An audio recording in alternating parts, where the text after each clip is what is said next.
يعني عده خطوات بنعملها. انا اقول هتروح تشيل اللوزه ولا ما تشيلهاش؟ ايوه ما تشيلهاش.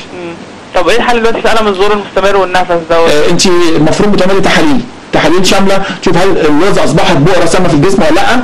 هل دخلت في روماتيزم ولا ما دخلتيش؟ اي مضاعفات روماتيزميه، ولا تحتاج تاخدي بنسلين كمان المفروض او بديل له؟ خاص يا دكتور ده المفروض انف واذن. انف واذن. عليك بالتوجه عزيزتي المشاهده الى طبيب انف واذن متخصص، ويا ريت تكون حد موثوق فيه قوي، يعني يكون تقيل يعني زي ما بيقولوا كده. تابعيني في النت، الحاجات دي انا ذاكرها على النت كويس. في مجدي بدران بس على النت لوزتين او ميكروب سمح. الف سلامه لحضرتك، وان شاء الله يكون خير باذن الله، ويكون وشنا حلو عليها ان شاء الله وتخف لا ربنا معاها ان شاء الله. طيب احنا كنا بنتكلم عن النوم، المناعه. والمناعه. احنا ربنا عامل لنا مش بس الهرمونات بتاعت النمو والنشاط، الهرمونات دي بتقل بالليل، فتلاقيني لازم اروح نايم. النوم ده مهم جدا. انا بطفي النور وبطفي اغلب الحاجات اللي شغاله عندي. طب ممكن اعترض بس اعمل فيديو صغير كده؟ انا لاحظت على بعض العلماء ايوه والافزاز ان هم بيناموا ساعتين 3 في اليوم. لا دي حالات شاذه، حالات شاذه. انا في فتره ما من حياتي لحد عمر 30 كنت بنام 3 او 4 ساعات. بس كان خطأ كبير جدا. اكتشفت خطأه ازاي؟ دخلت الانعاش بعد كده. يا ساتر يا رب. والعمر صغير كنت طول ما بنعمل مؤتمرات، يعمل كل يوم مؤتمر، يقعد في المؤتمر، ايه نمشي بيشتغل ليل نهار بيشتغل بس ده كان خطأ كبير. اتعلمت بعد كده بقى لا، ان لازم واحد يفرمل وما تعملش كده تاني. ربنا بيستر. لا احنا اللي هينام ساعتين ده مش هيقدر سنه سنتين 3 4 لا، او هيضطر ياخد حاجات تانية بقى، ياخد مخدرات وياخد ادمان وعشان ايه ويصحى لا النوم الطبيعي من 6 ساعات ل 8 ساعات، وكل ما تنام اكتر انت الكسبان. ما انا هقول ليه بقى؟ كل ما تنام اكتر انت الكسبان. انت عندك جوه في جسمك، انت دلوقتي مثلا ايه، انا لما بتولد وجيت حطيت ايدي على النار، هو حد علمني حاجه؟ ما انا بشيل ايدي.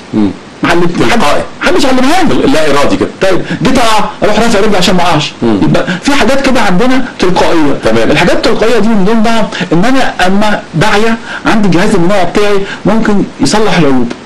مش بس كده، ده انا لو شميت سم، لو اكلت حاجه مسمومه، لو اخدت مثلا رحت ضربه جنب قنبله نوويه وهتعمل سرطان في جسمي، شفتها مثلا دقيقه، انا تعرضت للغبار ده دقيقه مثلا، يوم بعض الخلايا في جسمي تتحول لسرطان.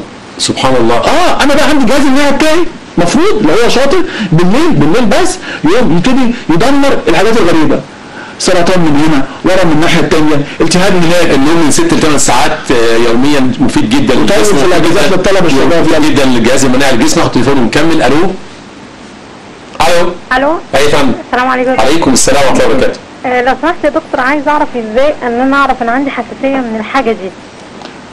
انت بتشتكي من اي اعراض حساسيه؟ تراب او اكل. طب بصي حضرتك، انت عمرك ما سمعتي عن اختبار الحساسيه يا ماما؟ ايه؟ عمرك ما سمعتي عن اختبار الحساسيه؟ لا. طيب انت بتشتكي من حاجه اصلا؟ لا ما بشتكيش من حاجه. طب انا هقول لك ازاي اعرف ان انا عندي حساسيه؟ حاضر. طب نشكرك طبعا. الناس كتير الموضوع مهم جدا. في ناس تقول لك تجيب الطفل عنده حساسيه مثلا وبعدين اقول له مين عنده حساسيه؟ يقول لك مفيش. والله بس تحت يمينك انت غامق اهو وعينيكي ورمه، انت بتعتذري تقول بعطس، بتهرشي تقول بهرش. طب ما انت عندك حساسيه والله. والاب انا ما عنديش، هي بس اللي عندها.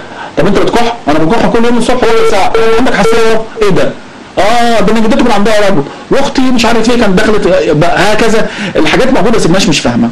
اللي بيكح اكتر من اسبوعين متصلين في السنه، واللي بيكح 4 ايام. دي علامات الحساسيه. لا بالراحه علشان نعرفها كلنا كده والساده المشاهدين. واحد بيكح او بيعطس اكتر من اسبوعين في السنه متصلين.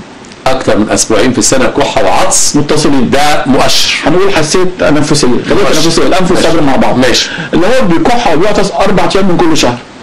اللي بيكح ويعطس 4 ايام من كل شهر محددين؟ يعني كل شهر لازم 4 5 ايام على الاقل. خلاص. اللي بيكح بقاله شهور ومحدش عارف كح من ايه وبياخد ادويه ومفيش فايده. طيب. اللي عنده مناخيره بتعطس على طول، اللي بيهرش مناخيره كل شويه، اللي مناخيره بتنقط من ورا ومن قدام، اللي بيهرش في سقف حلقه ويهرش في سقف عينه ويهرش في ودنه والحنجره والحاجات دي كلها، اللي كل ما يمشي في مكان يروح مثلا قدام البيت وهو طالع البيت تحت قهوه يروح يقعد يعطس لحد ما يدخل البيت.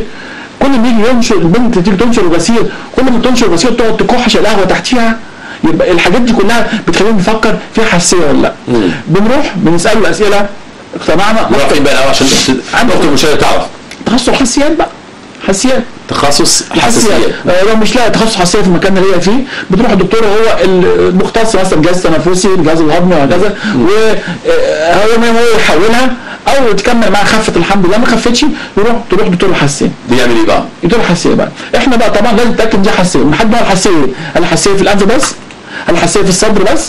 هل حساسيه انف وصدر مع بعض؟ ولا حساسيه عين وحاجات ثانيه مع بعض؟ ولا قبل ما يحدد نوع الحساسيه هو عرف منين او تاكد من الطبيب ان ده حساسيته؟ من الاعراض اللي هيسال يتاكد انها موجوده. مجرد من العلامات هيعرف. من العلامات اللي انا هشوفها، من هبص على مناخيره عليها جوه فيها علامات الحساسيه، هبص على عينه على تحت العين هلاقيه غامق عند البنت وفيها خطوط. بعد كده هبص على الحلق، بعد كده احط السماعه الاقي حاجات كلها تاكد لي، وكمان بنعمل شويه تحاليل في الدم، وبعد كده نتاكد عنده حساسيات. دخلوا برنامج تاني بقى اللي هو السيطره على الاعراض. لازم اسيطر على مناخيره عشان يروح الامتحان. كل شويه عمال يعطس، البنت هتتخطب وكل شويه تعمل في مناخيرها كده، مش هينفع تقعد في الكوشه. طيب هو بعد كده بيشتغل في مكان، بيشتغل مذيع وكل شويه هيعطس في المشرب، مش هينفع. يبقى لازم اسيطر على الاعراض. بعد ما اسيطر على الاعراض بعد كده ان انا ابتدي بقى اشوف سبب الحساسيه ايه. اقول له خلي بالك انت كل حاجه بتاكلها شك فيها، شكيت يقول لك كل ما تطبخ عدس بكح، والله ده كل ما اكل بتنجان بكح، ده كل ما اكل بيض بكح، خلاص. طب اكتبها في كراسه، وقف الحاجه دي اسبوعين وعيدها تاني، يقول لك عدتها، عدت السمك ما حصلش حاجه، بس ما عدت البيض حصل، ما عدت العدس حصل، خلاص عرفنا. او ان انا بقول بقى خلاص هنعمل لك اختبار في اليوم الفلاني، وقف جميع الادويه وتعالى لي نعمل له اختبار، يقول لك صحيح طلع عندك اختبار كذا. المشاهد اتصل بيه دلوقتي وكثير من المشاهدين ايضا، ايه بقى حكايه اختبار الحساسيه؟ اختبار الحساسيه ده حاجات الجديده بقى اللي احنا طورناها في مصر وموجوده في اغلب الجامعات المصريه في وحدات الحساسيات. بتروح تقول لهم انا عندي حساسيه. موجودين فين وحدات الحساسيات؟ في الجامعات المصريه. في الجامعات كل جامعه فيها واحده. طيب فقلت له انا عندي حساسيه. واحد الحساسيه والمناعه. واحد الحساسيه والمناعه. كويس. انا عندي حساسيه، والدكتور مجدي بغران قال لي روح الجامعه عشان انا دلوقتي انا عايز اعرف الاسباب. هيروح يعمل له يقول له تعالى ويظبطه، يعمل شويه تحاليل بسيطه كده ونشوف ونبص، يقول له انت عندك حساسيه للتراب. يقول له صحيح انا مش تراب بقى، عندك حساسيه للمحتوى. ازاي ان هو التراب؟ بنعمل احنا بقى نجيب استنى شويه يعني. اقول لحضرتك احنا ايه؟ اقول لحضرتك احنا تركيز التراب في الجو، انا ماشي في الشارع تركيز التراب في الجو 100%. انا